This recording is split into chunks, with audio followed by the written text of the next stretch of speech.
I've spent just over 5 years in the gym now, and most of my time has been trying to gain weight. So what I'm going to do in this video is synthesize every single thing I learned about making an effective bulking diet. If you're looking to gain muscle and bulk up, this is the video for you, because we'll cover every variable you need to consider when building your diet up. So put this video on full screen and focus. Let's begin. So the first thing we need to do is calculate some basic variables before we can actually start building our diet up. These measurements are the foundation on which our diet will be built upon, so it's very important to complete those. So the first thing you need to consider before building your diet is to set a proper goal. This is important because you can't simply say that you want to gain weight or gain muscle. You want to have a specific number in mind, a specific body weight to achieve. If you don't, you will not have any clarity on how many calories you need to consume, how much protein you'll need, and other variables that come into play. So what I want you to now do is measure your current morning weight. This should be done by measuring yourself first thing in the morning, before drinking or eating anything, and after peeing and taking a shit.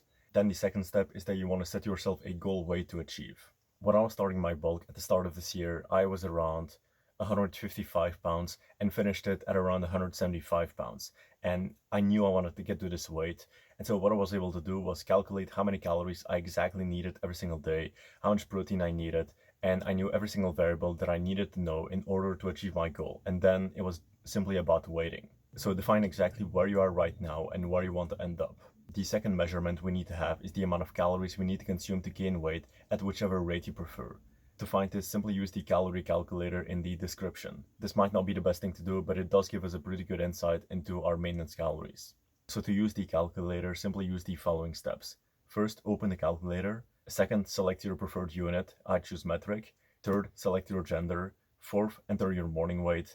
Fifth, enter your height. Sixth, enter your age. Seventh, select your current activity levels. Eighth, select Mifflin-St. Jeor in BMR formula. And ninth, the maintenance calories will appear in your stats. It's the highest number in blue. Then once you've done this, you can add 250 calories to that number if you want slow weight gain, 500 calories if you want moderate weight gain, and 1000 calories if you want fast weight gain. So let's say your maintenance caloric intake was 2500. If you want moderate weight gain, you'll need to consume 3000 calories a day. And if you want slow weight gain, you'll only need 2750 a day. Now, as I said at the start of this year, I started a bulk. And what I like to do is be in a higher calorie surplus, so between 500 and 1000, right? But if you like to do things in a slower way, which is a better long-term strategy, you want to stick in between 250 to 500 calories.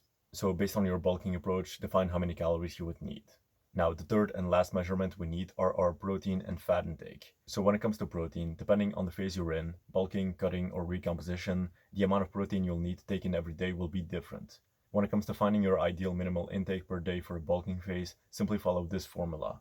Body weight in pounds times 0.7 to 1 equals daily protein intake in grams. So for example, if you weigh 150 pounds, you would say 150 pounds times 0.7 to 1 equals 105 to 150 grams a day. Now, I always go for the higher end of the spectrum because it's in my belief that more protein equals more gains, which is a very gym bro thing to say. But realistically, if you stick in between that range, you'll be good.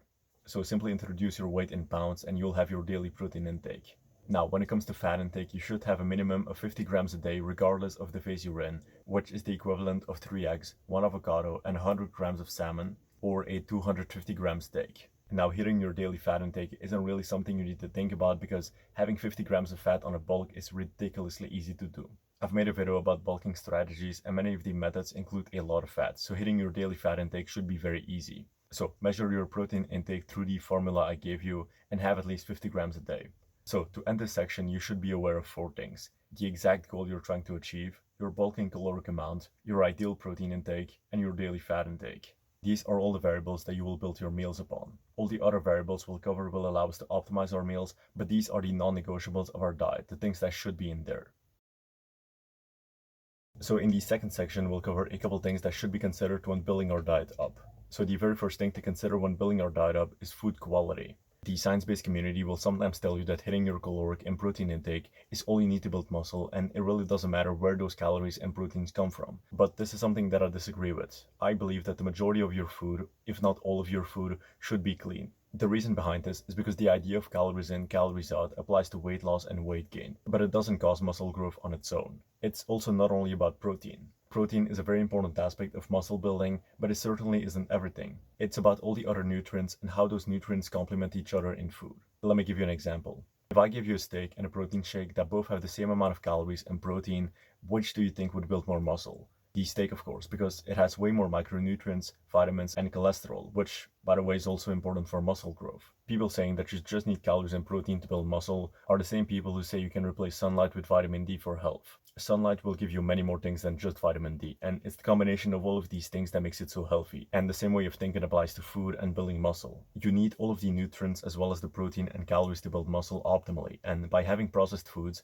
you simply won't get those nutrients. All these nutrients will also balance your hormones out and maximize your testosterone levels, which will directly and indirectly impact how much muscle you end up building. Another reason why food quality matters a lot is because of the inflammation processed foods will cause in your body. Healthy real foods will cause close to no inflammation in your body, while processed foods will cause a lot of it, which will then impact muscle growth a lot. Any inflammation of the gut will affect the absorption of all the other foods that you're having, so it's important that as your food goes up, you want to make sure the highest quality foods are coming into your body. You'll get most of the benefits in terms of inflammation from just eating healthy foods, but if you want to take it a step further, you'll see a difference between grass-fed and grain-fed steak, you'll see differences between vegetables who've been grown naturally as opposed to with chemicals and stuff, and so on. So the whole point of this is eat clean, real foods, and do not fall into the trap of using junk food to get your calories in. Now, in my video about bulking strategies, I did say that you could use worse foods to hit your caloric intake, but I think this should only be done by people who have very bad appetites, and the only possible way for them to hit their caloric intake is through junk foods. But for most people, focus on actual real foods because you'll get much better results with them. Now, if you're wondering what real foods are, I define them as foods that are closest to their natural form and have been through minimal processing. They're things like meat, fruits, eggs, rice, fish, and so on. They'll still be somewhat processed, but they don't look like they're coming out of a factory. I do understand that every single person has their own definition of what real food is, and if you listen to every single diet ideology online, you'll end up with nothing on your plate. If you listen to carnivore people, you'll need to remove vegetables. If you listen to vegans, you'll need to remove meat, and so on. Basically, all I can say is use common sense. When I see something, I can tell whether it's good for me or not. When I see an apple, I don't think to myself, bad. When I see a steak, for example, again, I don't think to myself, not good, no eat that. Just use common sense and don't overthink this stuff. So, food quality, first thing to consider.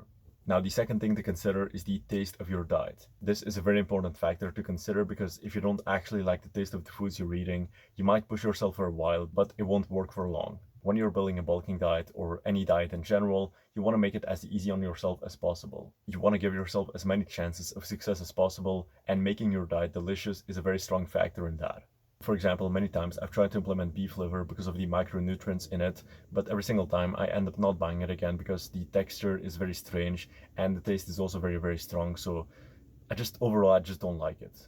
So when you're building your diet up, make sure the foods you're having are things you actually enjoy eating, even though you might not have optimal foods in it.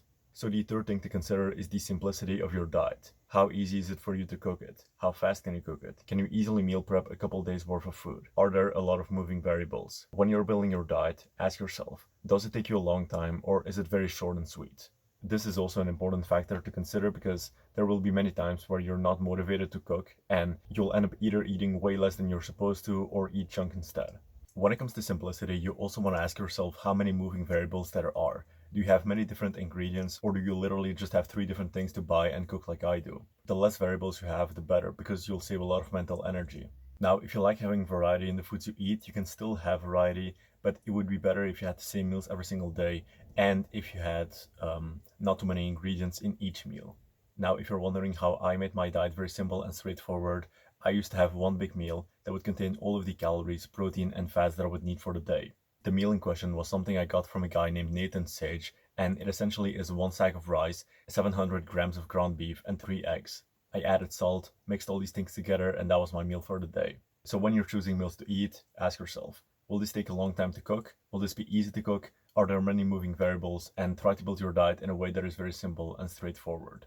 Then the fourth variable, which I think is an obvious one, is considering the price of your diet. If you're broke, you want to choose foods that are quality, clean foods, but aren't super expensive either, and if you're rich, you can allow yourself some more high quality cuisine. Based on your situation, you want to choose less or more expensive foods. Now, generally, higher quality foods will be more expensive, but not always. Eggs, for example, are very cheap and are still very clean and healthy foods. Now, even though I'm quite broke at the moment, food quality is still something I'm willing to invest in because I understand that it's good for my health and my progress, and since I'm not spending any money on things like alcohol, partying, or anything like that, and I'm also not spending much on material things, I can allow myself to spend a bit more on food. Now, if you don't want to spend too much money on your diet, there's plenty of videos that will give you cheap recipes that you can eat. So essentially, consider the price of food, and based on your budget, choose more or less expensive foods. So now that we have all of our measurements and factors to consider in mind, we can start putting our meals together. For this, you'll need to follow a few steps. The first is to list out your favorite ingredients within each macronutrient category. So your favorite sources of protein, favorite sources of fat, and favorite sources of carb. An example for protein sources could be chicken breast, lean beef, steak, salmon, tuna, eggs, Greek yogurt, milk, and so on. A couple examples of fat sources could be olive oil, nuts, avocado, fatty fish, egg yolks, fatty steak, and so on. And then a couple examples of carb sources could be rice, pasta, honey, potatoes, fruits, and so on. So what you want to do is make a list of all the ingredients you like to eat within each macronutrient, and also kind of have an idea of which ones you'll choose to build your meals with. Now, the second thing you want to do is understand each ingredient. You want to know how many calories, protein, and fats are in how many grams of each ingredient. This will allow us to get the right amount of calories, protein, and fats when building our meals up.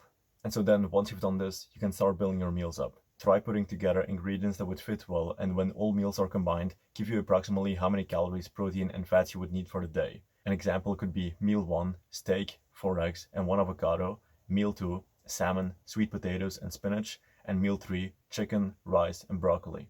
A meal that was very simple and that I did for a long time was what I spoke about earlier. It was 1 sack of rice, 700 grams of ground beef, and 3 eggs. And maybe I'd have a protein shake with that as well, and I knew that that meal was all I really needed to gain weight. That one meal got me all the calories I needed, all the protein I needed, all the fats I needed. It was clean food, apart maybe from the protein shake. It was tasty, it was simple, and it was not super expensive. So for me, the perfect meal. So really, all you want to do here is build up meals with your favorite ingredients, find inspiration online if you want to, and make sure that those meals give you the calories, protein, and fats you need, are clean, are tasty, are simple, and are not super expensive. So that's all I have to say for this video. Try implementing what we've covered right now so you're not just consuming content. And yeah, hope you enjoyed the video. Leave a like, leave a comment. Peace.